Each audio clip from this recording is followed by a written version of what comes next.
सदाशिवसमारम्भां शङ्कराचार्यमध्यमाम् अस्मदाचार्यपर्यन्तां वन्दे गुरुपरम्पराम्। ॐ परं वरिष्ठं ब्रह्मिष्ठं परमानन्दरूपिणं परमार्थानन्दयतिं सद्गुरुं प्रणतोऽस्म्यहम्।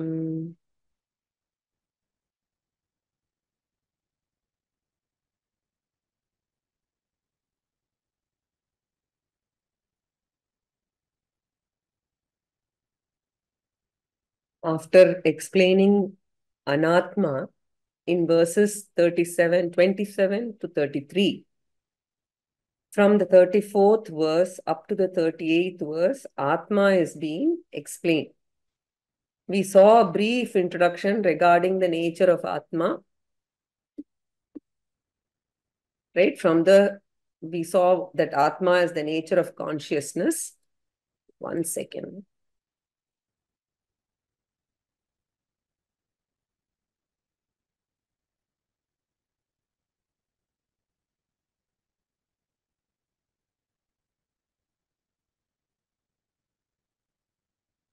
Yeah. So, we saw that Atma is of the nature of consciousness, and we also saw the 5 features of consciousness. They are the very basic teachings of Vedanta. So consciousness is not a part, product, or property of an Atma. It is an independently existent spiritual principle which pervades and enlivens the Anatma.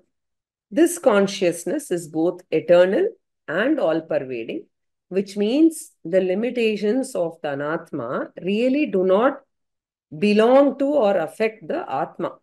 So the consciousness principle Atma, which pervades the Anatma, the 3 bodies, Shariratrayam, right, is an independent principle. Therefore, every individual is a mixture of both Anatma and Atma.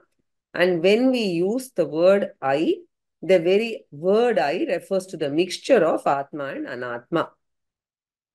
And even though we do not recognize that, it is the mixture which is involved in all the transactions. And this mixture, with the same mixture, we are trying to identify the Atma component of the mixture, because we cannot physically separate the Atma and like distilling, right, in the lab, and you cannot show it separately. It has to be mentally discerned, right, in order for a student to pick that. So it is a cognitive separation which Acharya is attempting in these verses. So we completed this verse, 35th verse, Asti Kaschit Swayam Nityam. Kaschit. There is something else in the individual which is generally ignored. Therefore, Shankaracharya uses the word Kaschit. There is something else in everyone, which is Swayam Siddhaha, self-evident. This consciousness principle is Swayam Prakashaha, Swayam Siddhaha, and Nityam. So, Nityam, Swayam Siddhaha, always self-evident, right? So, Aham Pratyaya Lambanaha, which is the meaning, which is the object of the word Aham, even though normally we use the word I as only referring to the body, mind, sense complex or the intellect, really speaking, the word I includes Atma, the consciousness principle also, which we are ignorant of. Therefore, Aham Pratyayasya Vishayaha, consciousness is the object of the word I, right? So, don't take it literally, because even when I use the term sometimes, I feel the words don't do justice to, Atma. So just take it because we need words to understand. That's all. So aham pratyayasya vishayaha. Then avastatraya sakshi san. This Atma is the witness or knower of all the 3 states of experience. Jagrat, Swapna and Sushupti. And according to Shastram, these 3 states are the attributes of the mind. So we can say the attributes of basically Sukshma Shariram, or to be more specific, attributes of the mind. When the mind is fully active and experiences the external universe, that fully active mind is called Jagrat Avastha. So active state of the mind is called Jagrata Avastha. It is an attribute or condition of the mind only. When the mind is only partially active, based on the memory, it is experiencing an internal universe. Then that partially active mind is in Swapnavastha. Thus, the partially active state of mind is called Swapnavastha. It is also an attribute of the mind. When the mind is totally resolved and passive, that state of the mind is called Sushupti Avastha. Thus, Avasthatrayam is Antakaranasya Dharmaha, which means what? It is the state of the mind. And for this Avasthatrayam, the three states of experience of the mind, Atma is the Sakshi, the witness, the knower. And the word Avasthatraya Sakshi itself is going to be explained in the next verse. And then Panchakosha Vilakshana. Right? We saw this also. Panchakosha is another name for Shariratrayam. Therefore, Panchakosha Vilakshanaha can be translated as Shariratraya Vilakshanaha. Meaning this Atma or consciousness is distinct from the three bodies, but it is in and through the bodies. Right? So now the word Avasthatraya Sakshi is going to be explained in the next verse. So we will read verse 36 now. Swarna Bhagini, I just wanted to check, is the voice coming across okay? Because I have an AC in the room, otherwise I have to switch it off. That is why I'm asking. It is okay, Guruji. Okay, thank you. Yo vijanati sakalam Yo vijanati sakalam jagrat swapna sushuptishu jagrat swapna sushuptishu buddhi tadvritti sadbhavam buddhi tadvritti sadbhavam abhavamahamithayam. abhavamahamityayam. Now, we said that every individual is a mixture of Atma and Anatma. So, all functions are done by this mixture only. So, the very fundamental self-awareness also belongs to this mixture only. If Atma alone is there, right, even though it is pure consciousness, the pure Atma can never be self-aware. You can never be aware that I am the Atma. Atma cannot say. Because self-awareness is also a form of knowledge, the result of a process. Even that process, Atma by itself cannot do. Similarly, Anatma also cannot have self-awareness because it is inert. Therefore, pure Atma cannot do anything. Pure Anatma also cannot do anything. So, neither can Atma say I am Atma. Pure Anatma also cannot say I am Anatma. Therefore, the very word I am is uttered by this mixture only. So, in his famous Adhyasa Bhashyam, the Brahma Sutra introduction is called Adhyasa Bhashyam. Shankaracharya begins the very introduction with this statement only. The very word Aham refers to this mixture alone. Therefore, all functions belong to the mixture. So, here we are focusing on the knowing function. Even though the knowing function belongs to the mixture only, and Atma by itself cannot know anything. Anatma by itself cannot know anything. Only the mixture is a knower. Because in the knowing process, there is the contribution of Atma also. There is the contribution of Anatma also. So, what is the contribution of Atma? Atma alone contributes the consciousness principle because of which alone knowing is possible. The very knowing is being conscious of it. So, very knowledge presupposes consciousness. So, Atma contribution is, it provides the consciousness for every knowledge, and Atma provides the consciousness not by doing any action. By its mere presence, it does that. Thus, Atma is a passive contributor to every knowing activity. So, passive means by its mere presence, sanditya matrena.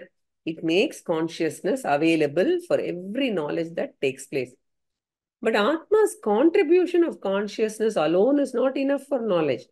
Knowledge requires another equally important contribution, which is an Anatma component. What is that? So the Anatma body-mind-sense complex contributes to every knowledge by generating a relevant thought. Interesting. Thought is Anatma. Okay. So if I have to know a pot, Anatma has to contribute by entertaining the pot thought. See, if pot thought is not there, consciousness by itself cannot give rise to pot knowledge.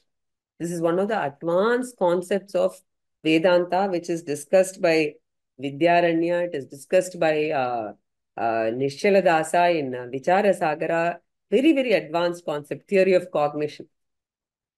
So if I have to know a pot, Anatma has to contribute by entertaining the pot thought, and that alone is not enough. Consciousness should contribute consciousness aspect to the thought.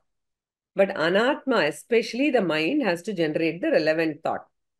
Thus, with the twofold contribution, consciousness plus thought, knowledge arises.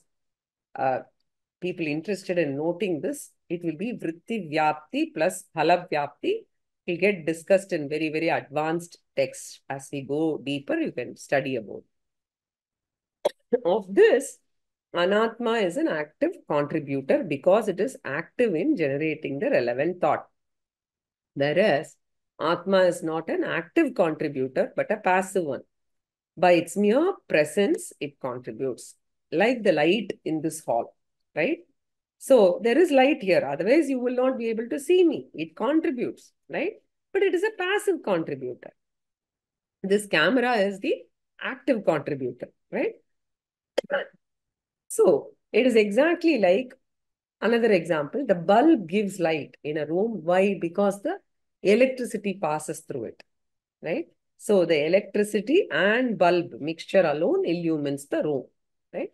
Since both together is the knower, in the scripture, Atma is also treated as a knower principle. Anatma also is treated as a knower principle.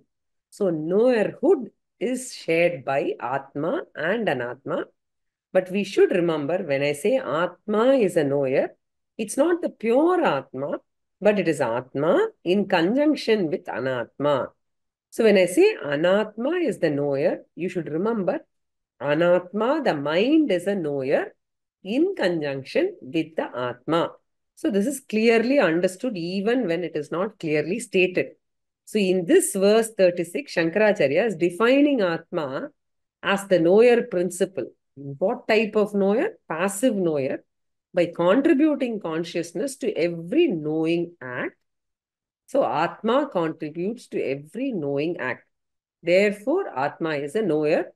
It is a knower not by doing something, but by its mere presence.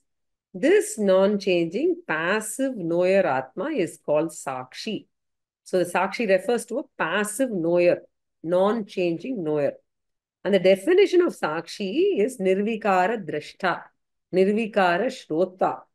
So in Brihadaranyaka Upanishad, in 3.7.23, we see this verse. Adrishto drashta shrutah shrota mato manta vijñato vijñata nanyotosti drashta nanyotosti shrota nanyotosti manta nanyotosti vijñataishat atmantarya mritaha. So, amritaha. Vijnata means Atma is the knower. And when I say Atma is knower, we should always add in the mind, in the presence of, in conjunction with Anatma, Atma is the knower. Right? So, the moment Anatma is separated, Atma is non-knower. Thus, Atma has got both statuses. Non-knower status by itself, knower or passive knower status when it is in conjunction with the Anatma in the living being, right?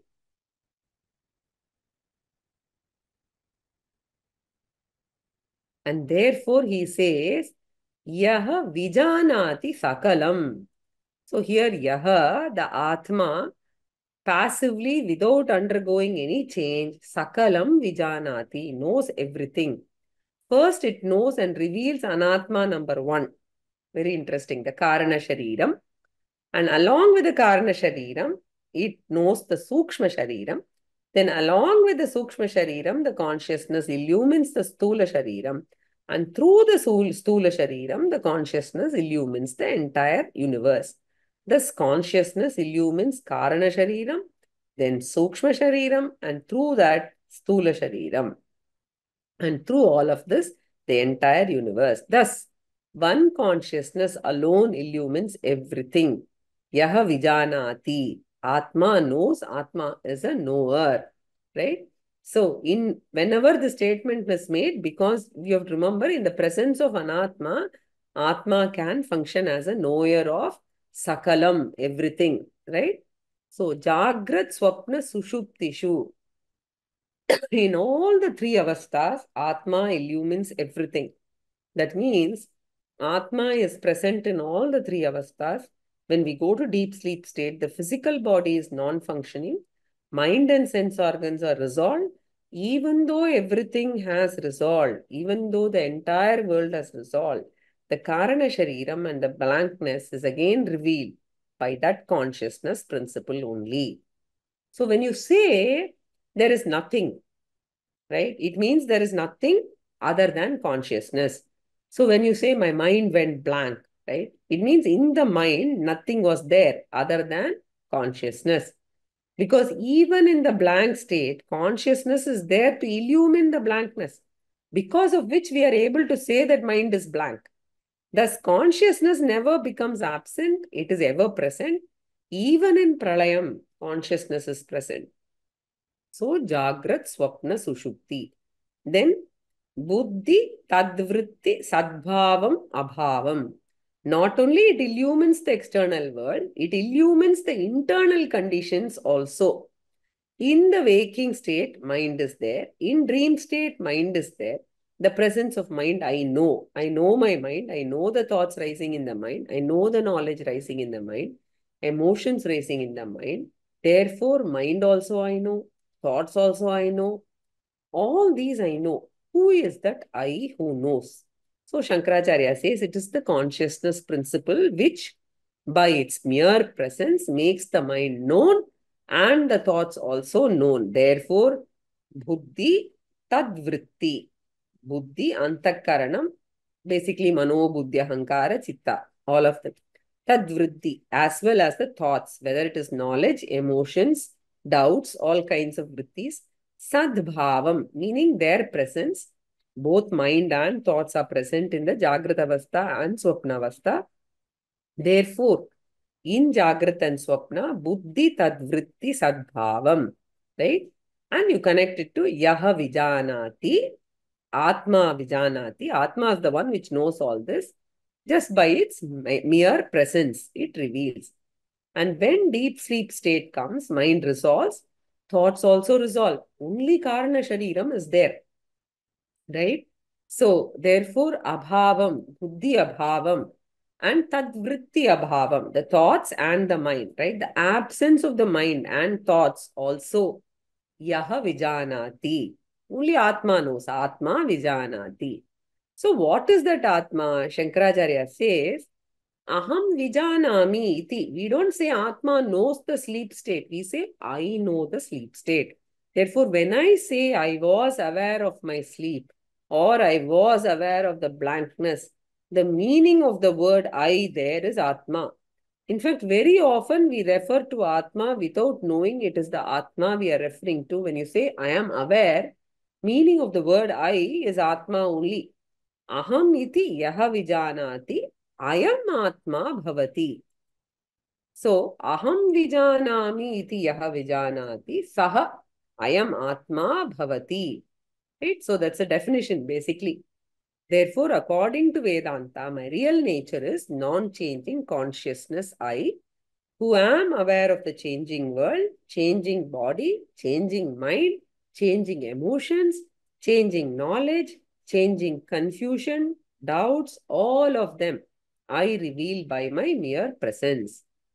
That is why in the 5 capsules of Vedanta, right, when we see the third capsule is in the morning in the meditation when we do, we say by my mere presence, I enliven the body-mind complex. And through the body-mind complex, I experience the entire universe, or I transact with the entire universe. So this is the knowledge, aham atma asmi. I use the anatma to say that, but I am not the anatma. This is the teaching. So, yo vijanati sakalam jagrat swapna sushuptishu buddhi tad vritti sadbhavam abhavam ahamityayam. Continuing. Yah pashyati swayam sarvam यः पश्यति स्वयं सर्वं yam na pashyati kaschana यन्न पश्यति कश्चन yaschetayati buddhyadi यश्चेतयति बुद्ध्यादि na tadhyam chetayatyayam. न तद्यञ्चेतयत्ययम्. So again, a very interesting construct here, interesting for Sanskrit students. There are 4 adjectival clauses which are going to qualify the Atma, right? So 4 with 4 relative pronouns. Yaha pashyati, yam na pashyati, yaha chetayati, yam na chetayati. So 2 yaha and 2 yam, right? Subject, object. So all these relative pronouns should be connected to the final ayam, which is the correlative saha atma. So what is that atma? Atma is that consciousness principle, which is the main clause. Then the 4 adjectival clauses, the qualifying clauses come. What is that atma? First one. Yaha swayam sarvam pashyati. I, the atma, am that consciousness principle which perceives, experiences, knows by its mere presence everything in the inside world of emotions, knowledge, etc., as well as the outside world. I know both, right? Atma perceives the inside world first, and through the inside it sees the outside, just as I see my spectacles in the morning first, and through my spectacles I see the world, right? So I see the proximate anatma first, then the remote anatma. So I see the shariratrayam, and through the shariratrayam, I see everything else, right? So I see everything, means the closer anatma first, then the rest of the anatma. Then the question comes, who sees the consciousness? So consciousness sees everything by its mere presence. But who sees the consciousness? He says, nobody sees the consciousness. Nobody can see or objectify the consciousness. Consciousness is available only for subjectification. It is never available for objectification. So it is available as I. Therefore, he says the second one. Okay. So first one is Yaha Pashyati Swayam Sarvam, through which you see everything. That's the first one. Second one is Yam Atmanam Kaschanana Pashyati. This Atma, nobody can see. What about God? God is so powerful. Can't he see the Atma? Vedanta says no. God also cannot see the Atma because God is the seer Atma, never the seen Anatma. So Atma is ever the seer, never the seen. So this is what we saw. Drishto, drishta, shrutaha, shrota, mato, manta, vijnato, vijnata. Right? So he's basically the seer, the unseen seer, the unheard hearer, unsmelt smeller, unthought thinker. Right? It is ever the subject, never the object. Then we will wonder if Atma can never be known. What is the proof that Atma is there? If Atma is never known, never objectified, so we will naturally have that doubt, right? So for that, Swamiji gives a very beautiful example. A camera takes the picture of all the people standing in front, right? Not only people, but objects as well. But in the picture, you can never see the camera itself. Basically, the camera that is photographing. So the photographing camera is never photographed. And suppose a person asks, what is the proof that there was a camera? We say every photograph is the proof of the presence of a camera. You do not require a separate proof. Similarly, the entire objectified world is proof that I, the consciousness principle, am there and I don't have to be proved. separately. It is self-evident as I am. Very, very interesting concept that one needs to actually meditate upon. Therefore, the third part now. First part is Yaha Swayam Sarvam Pashyati. Yam Kaschana Na Pashyati. Now, Yaha Buddhyadi Chetayati. Yam Tad Na Chetayati Ayam. So, Chetayati means enlivens from Chit Dhatu. So, the same Atma consciousness, by lending consciousness to Anatma, makes the inert Atma into sentient Anatma. So, Anatma borrows consciousness, right? So, borrowed consciousness is called Chidabhasa. So, Chit Pratibimba. So, I lend reflection to the body-mind complex. Because of that reflection, the body-mind complex also has become sentient. Just as my hand here is not bright by itself, but the light of the tube light here has made my hand bright. Similarly, just as the light illumines everything, I, the consciousness, enliven the Jada Anatma. Like what? Buddhyadi. Buddhi means Antakaranam. Adi represents the entire Stula Sharira. So the rest of the Sukshma Shariram and Karana Sharira. So in fact, it's the Anatma is represented by this. So Yaha, the consciousness, Chetayati, enlivens Buddhyadi Anatma. Right? And very important aspect here to note is this Buddhyadi is a Napunsakalinga Shabda, Buddhyadi, right? So it is Dvitiya Vibhakti here, object of Chetayati. Buddhyadi, Buddhyadhini, right? Buddhyadhini. These are the three the conjugations which come in the Dvitiya Vibhakti. Thus, Atma enlivens the Anatma. Then immediately we will ask, who enlivens the Atma? Atma lends consciousness to the body, okay. But Atma itself must be getting consciousness from somewhere. Vedanta says no. Atma is enlivened by nothing else. It is not, never illumined or enlivened by anything because Atma is of the nature of consciousness. So the adjective conscious is used only for Anatma. We don't say conscious Atma. Whatever borrows consciousness is conscious. Body is conscious. It has borrowed consciousness. Mind is consciousness because it has borrowed consciousness. Mind is conscious. We don't say Atma is conscious. If we say Atma is conscious, then it means it has borrowed consciousness, which is not so. Only Anatma becomes conscious. Atma can never become conscious. It is ever consciousness, right? So, yam tat na chetayati. Yam meaning Atmanam. Tat meaning buddhyadi anatma, right? Yam refers to Atmanam, the Atma, na chetayati. So the full sentence is Anatma, like the Buddhi, doesn't enliven the Atma. So in simple English, Atma enlivens Anatma, Anatma doesn't enliven Atma. So light illumines the hand does not illumine the light because light is self-luminous, right? So 4 times now this sentence, if you see, that I am has to be repeated. Yaha swayam sarvam pashyati ayam atma bhavati. Yaha kaschana na pashyati ayam atma bhavati. This ayam atma bhavati has to be repeated. This is the atma for each of these 4 times.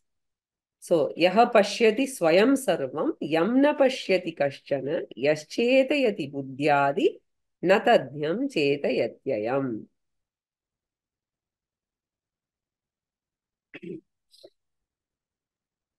प्रकृति विकृति भिन्न शुद्ध बोध स्वभावः प्रकृति विकृति भिन्न शुद्ध बोध स्वभावः सदसदिदमशेषं भासयन् निर्विशेषः सदसदिदमशेषं भासयन् निर्विशेषः विलसति परमात्मा जाग्रदादिष्वस्थासु विलसति परमात्मा जाग्रदादिष्वस्थासु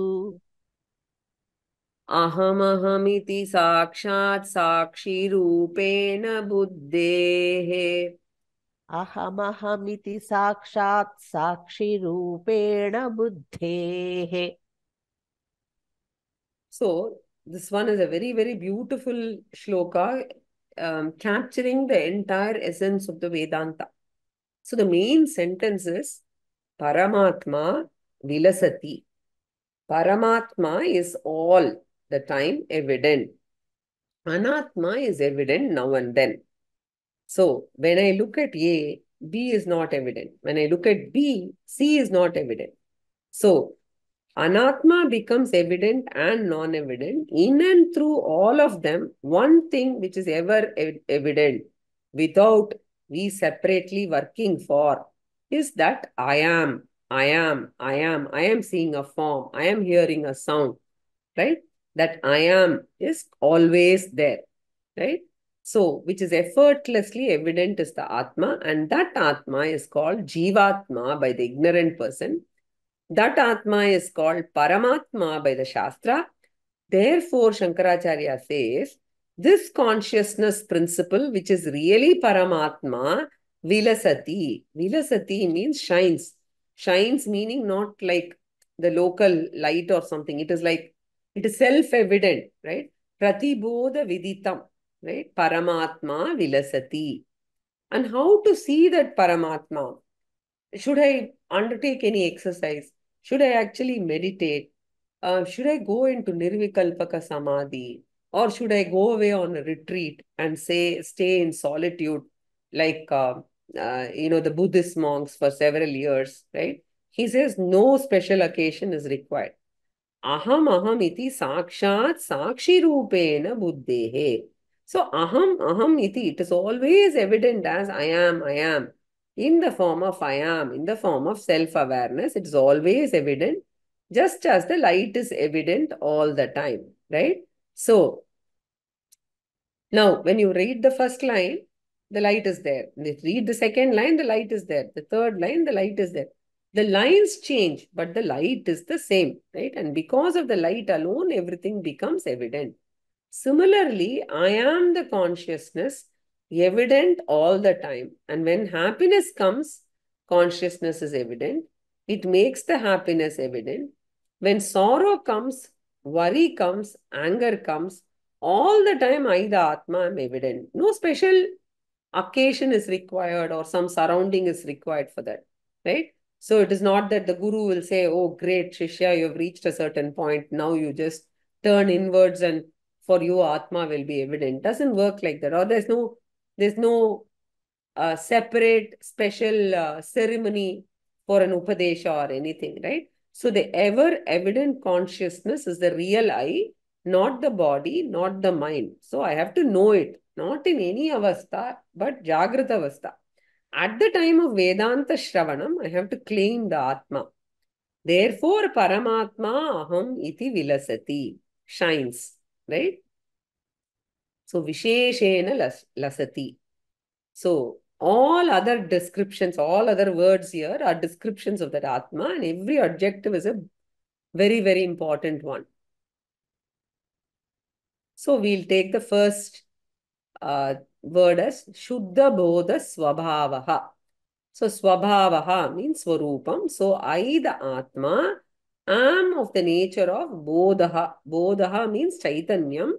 Consciousness, the five-featured consciousness, we should always remember, right? When you say nature of consciousness, we must always remember the five features of consciousness. What type of consciousness is it? Shuddha, ever pure. Anatma is never pure. The body, you need to have a bath, you need to clean up, all that. If you take the mind, that will also have its own, asuri sampath, which you have to clean, right? So, the important thing to be noted is consciousness pervades the body all the time, even when the body is impure, when there is foul smell, etc. But consciousness never becomes impure. It always stays the pure Atma in all the three periods of time. So whenever we talk about purification, the purification is not for me, the Atma, but it is for the mind, Anatma. I need the mind, a pure mind, to know that I am the ever pure Atma. The purification is required for the knowing. Very careful point here, right? It is not for the Atma.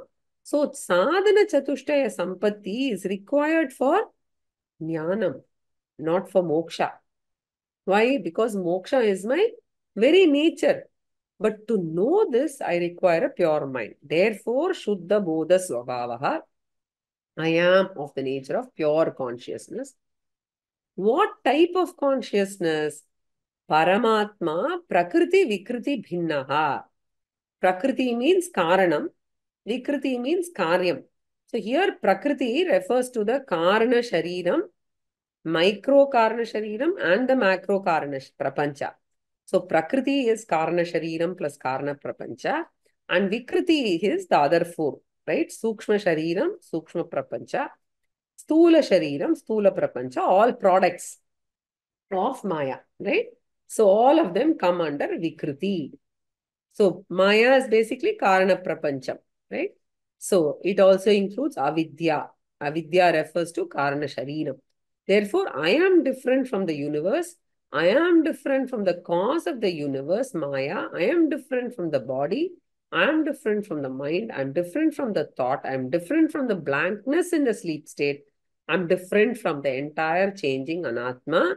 And Prakriti is also Anatma. Vikriti is also Anatma. Prakriti is matter, Vikriti is also matter. I am neither causal matter nor am I the effect matter. So I am Karya Karana Vilakshana Chaitanyam Asmi.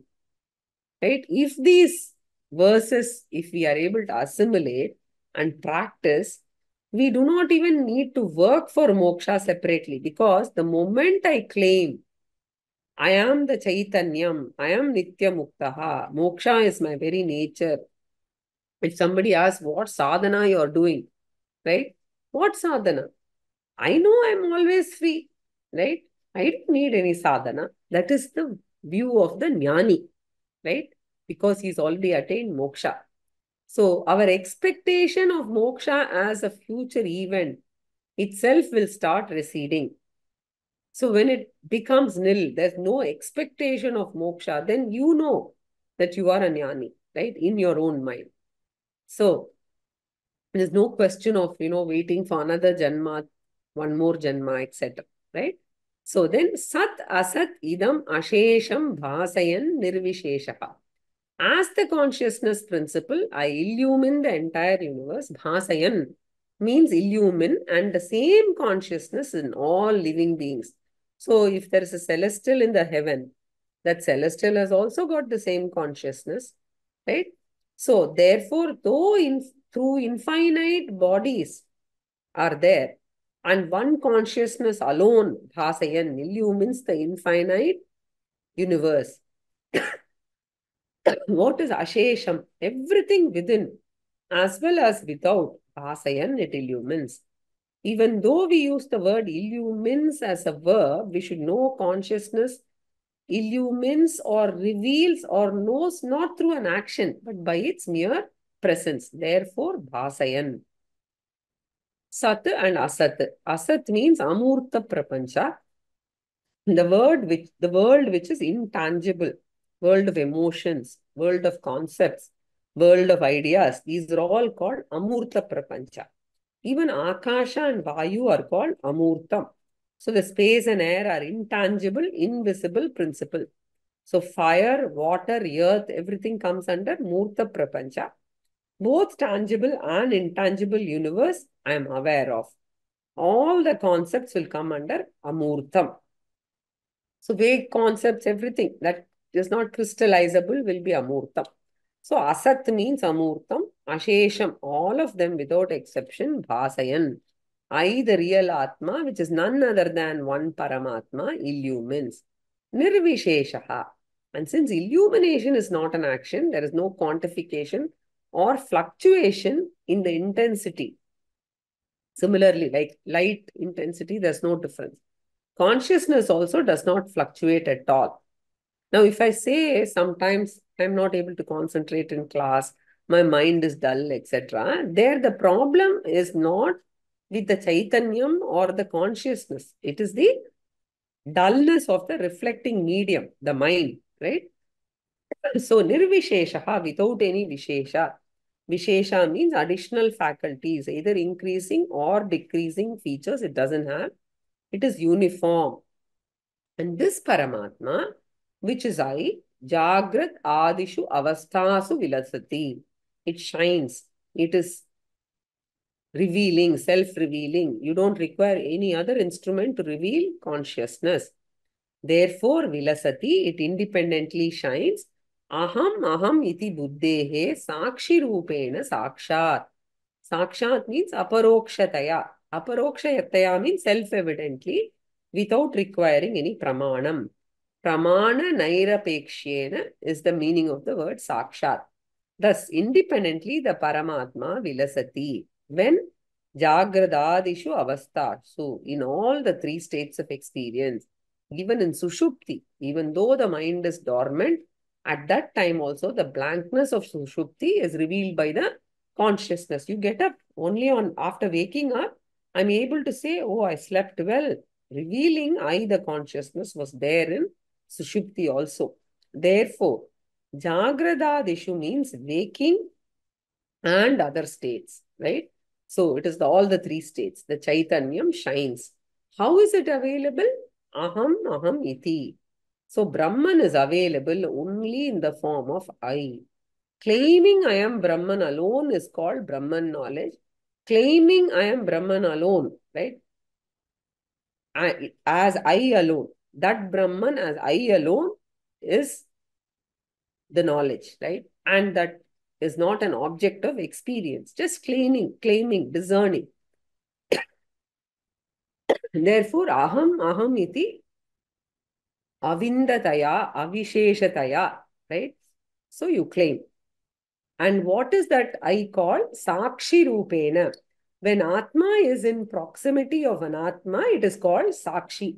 The moment the Atma is negated, the Sakshi loses the name, status of Sakshi also.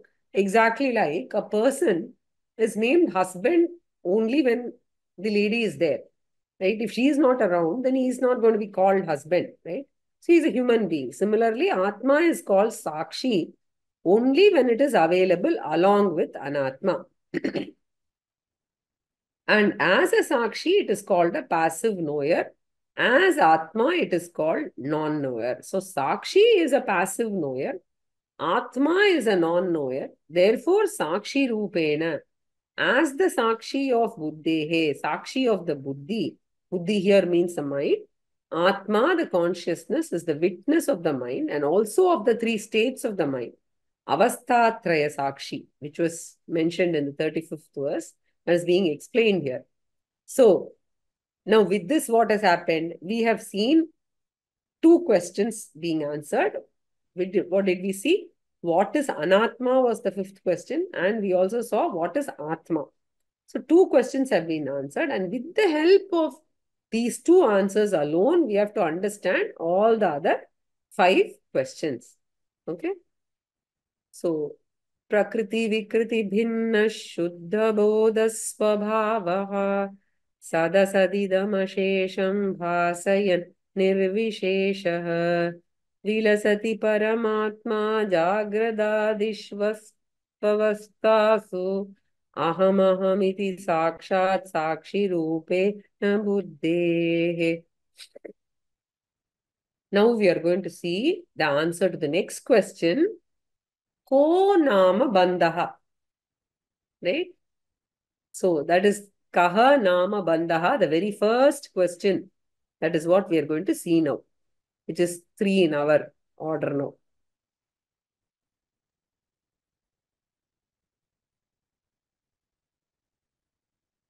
Atranatmanyhamiti matir bandhaeshosya pumsaha.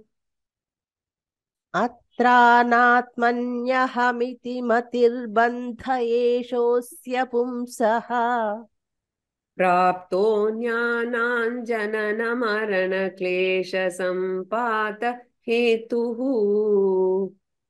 प्राप्तो ज्ञानाज्जननमरणक्लेशसम्पात क्लेशसम्पातहेतुः एनैवायं वपुरिदमसत् सत्यमित्यात्मबुद्ध्या येनैवायं वपुरिदमसत् सत्यमित्यात्मबुद्ध्या पुष्यत्युक्ष्यत्यवति विषयैस्तन्तुभिः कोशकृद्वत्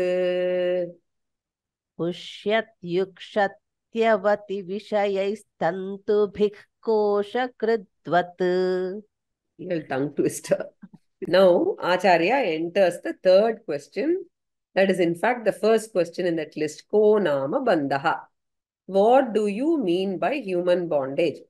So, bandhaha is a Shastric technical word. Therefore, it should have a Shastric definition. So, only if we know the definition of bandhaha, the bondage, we can understand the significance of the word moksha. So otherwise, we will roughly translate moksha as freedom, liberation, without knowing freedom from what. Is it freedom from body? Is it freedom from family? Is it freedom from some disease, death? What? Right? So, the bondage definition we can understand only if you know the previous two topics. That is why we did that, right? The anatma and atma. So now we know I am the atma, the consciousness principle, and the body, mind, sense complex is anatma, the inert principle. So this we know. We should have understood by now in order to understand the definition of bondage. So what is the definition of bondage? Atra anatmani aham iti matihi. So this body, mind, sense complex, this threefold body, from the Shastric angle is anatma. Shastra tells us that this body is a costume, Stula Sukshma Shariram is a costume, and I am behind the costume in the form of consciousness. I who am eternal and all-pervading, this is my nature. But instead of claiming I am the all-pervading consciousness, if I claim I am this finite mortal material body, which I am not, that false claim is called bondage. Body by itself is not bondage. Identification with the body is bondage. So, Deha Abhimanaha is called bondage. It is a clean intellectual problem. What a beautiful way of dissecting this, life problem, right? So, and what kind of an intellectual problem? So, the intellect wrongly concluding that I am the body. Therefore, Acharya says, Atra anatmani. In this intimate anatma, we commit the mistake of identification with the body because the body is so intimate to us. Atra anatmani, and anatma includes all the three sharirams. So in that threefold body, aham iti matihi, I am this body, identified with the stula shariram, I am called Vishwaha. Identified with sukshma shariram, I am called Taijasaha. Identified with karana shariram, I am called Prajnahan. All three are false. Eyes, and it is called Ahankara. So, threefold false eye or Ahankara or Jivatma is created by the intellect by its misconception. Therefore, we call it Deha Abhimanaha. And we must remember that it's not exactly connected to this, but a very important point that there are two types of abhimana. The samanya abhimana, with the identification is inborn because of prarabdha, because I'm associated with the karana shariram, sukshma shariram, prarabdha karma. This is universal, natural, right? So like hunger, pain, etc. Samanya abhimana, as long as the body is there, bodily feeling I cannot avoid, etc. So that Deha Abhimana we cannot remove by Shastric study, which is naturally occurring, right? In Vedanta, we are dealing with another Deha Abhimana, which is a conclusion, an intellectual conclusion that I am the body. The second Deha Abhimana is very unique to the human being. Animals have also got Samanya Abhimana. Because of Prarabdha Karma, they are born, right, as animals. But human beings, because of his thinking faculty, he asks, who am I? And concludes wrongly, I am the body.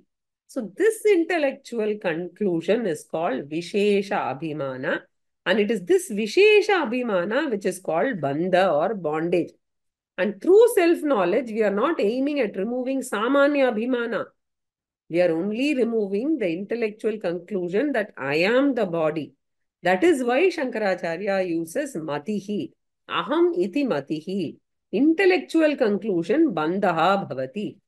This false conclusion is called bondage, which alone we named as self-misconception, right? In the initial stages, bandhaha. So, atra anatmani ahamiti matihi, the intellectual conclusion that anatma is me, bandhaha bhavati. Then, eshaha ajnanat praptaha. This misconception comes into existence because of ignorance. Self-ignorance is the cause of self-misconception. So, ajnanam is the cause of adhyasaha or abhimanaha, which is again an intellectual problem. Therefore, he says, eshaha, this bondage, right? Asya pumsaha, for this human being, ajnanat praptaha, born out of ignorance. Ignorance of the previous two topics. That is, I am the Atma, different from the body-mind complex. I use the body, but I am not the body. I use the mind, but I am not the mind. So, body is not the problem. Using the body is not the problem. Concluding that I am the body is the problem, right? So, in Yoga Shastra, they repeatedly talk about removing the thoughts, nirvikalpaka, right? But Vedanta is not interested in removing or emptying the thoughts. Vedanta says, let the mind be there. Let the thoughts be there. Mind is not the problem. Using the mind is not the problem. But concluding that I am the mind is a serious problem. So, ajnanat, not knowing that both body and mind are costumes given by God for enjoying my glory, I should be indebted to the body because only when I'm in the body, I can claim Aham Brahmasmi. That is why Jivan Mukti is wonderful. In Videha Mukti, I am not able to claim I am the body because I would have become one with the Ishvara. So as Ishvara, I claim I am Brahman. So either there must be Ishvara Shariram or Jiva Shariram to claim I am Brahman.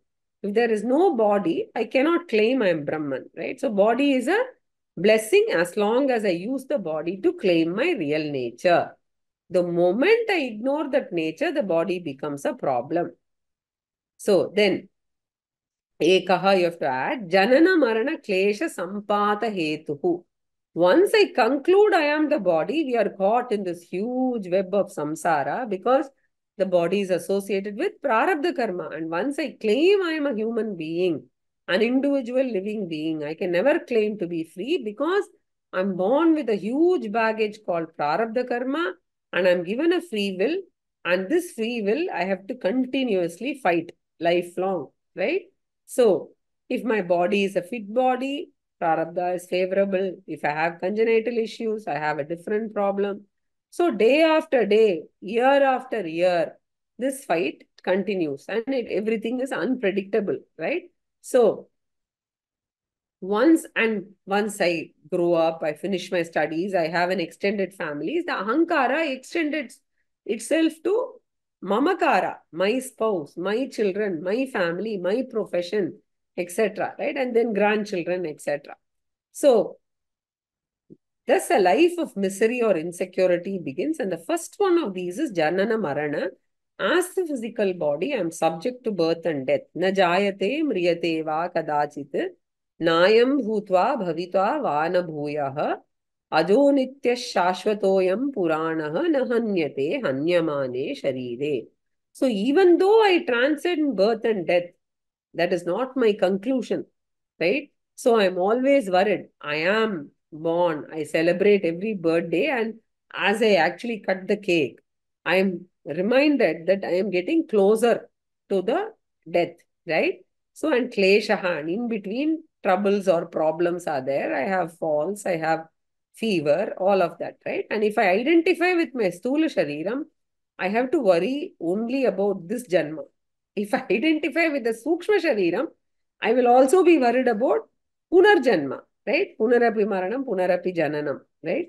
So, worry about other janmas also will be constantly there. So, what is the cause? If you ask, bondage is the cause of all insecurity. So, Mrityor bibheshi kim mooda bhitam kim nu vimunchati ajatam naiva grinnati kuru yatnam ajanmani. Very beautiful subhashitam that Swamiji often quotes. Shastra is addressing the humanity. Kim mooda, hey mooda. Oh, confused people. Mrityor bibheshikim. Are you afraid of old age, disease and death? Are you afraid of Yamadharma Raja? He will say, yes. So, then, naturally, that will be the answer. Will Yamadharma Raja leave you because you are scared of him? Whether you are scared or not, he is going to catch you. So, fear is not going to solve the problem. So, if you, in fact, very jocularly, he would say, you interview Yamadharma Raja, Yamadharma Raja also will say that even I am subject to an end one day, right? So, Ajatam naiva grinnati. So, he answers, the one who is unborn, I cannot touch because jatasya hi dhruvo mrityuhu. Whoever is born, he will have to die. However, one who is unborn will never have to die, right? So therefore, Yamadharma Raja will not touch me if I am ajataha. Ajatam naiva grinnati. Puru yatna ajanmani. Therefore, the direction of my approach should be to work for birthlessness. That is possible only by inquiring into who am I. Then I will come to know I am the birthless Atma. The moment I claim Ajam, Anidram, Aswapnam, Anamakam, Arupakam, Sakrit Vibhatam, Sarvagnyam, Nopacharaha, Katanchana. In Advaita Prakaranam of Mandukya Karika. Right? So, then I am the ever unborn Atma and I can tell Yamadharma Raja also, I am the unborn Atma and go away. Right? So, see, the person who is claiming the Atma has I, you can, there is no fear from the Yamadharma Raja. You can say, take the body away, but you can never take me away, the Atma. Therefore, Janana Marana Klesha Sampata Hetuhu Yena Eva. Right? Because of this bondage alone. So, this ignorant person, Idan Vapuhu Satyam Iti Manute. Right? You can add Manute. Because of that bondage, this ignorant person takes this body to be the reality. Idam Vapuhu, meaning this body. It includes all the three bodies. We will take it predominantly as the physical body. So the first conclusion is body is real, the wrong conclusion, right? So Maya has projected an unreal world, which is very similar to the dream. And the moment we enter this world and identify with that body and become part of the dream world, we become a dreamer identified with this body. And for a dreamer, the dream is not a dream in dream. You ask the dream whether his body is dream body, real, unreal. The dreamer will swear that his dream body is real. Not only the dream world, the dream body, he will conclude as real. Similarly, as long as we are in the spiritual sleep, we are going to falsely conclude that this body is Satyam. Therefore, idam vapuhu Satyam iti manyate. So, even though it is Asat, even though this body is Mithya, right? So, it is like a dream. It is unreal, right? The world is unreal. I take it to be Satyam, which is blunder number 1. So, ayam tena bandena idam vapuhu atma buddhya Satyam iti manyate. The second blunder he commits is he looks upon this body as himself. First mistake is body is Satyam. Second mistake is the body is myself. Because the moment I mistake the body as myself, all the problems of the body mind become mine, which is a continuous fight with prarabdha. So that is why we become gloomy, because we take everything of the anatma onto I, the atma. We transfer this, right? So once the understanding is I am the body, then protecting, preserving the body, etc. becomes top priority. Therefore, pushyati, ukshati, avati. Nourishes the body, right? Pushyati takes care of the physical body, all the dressing up, makeup, oil massage, all of that, right?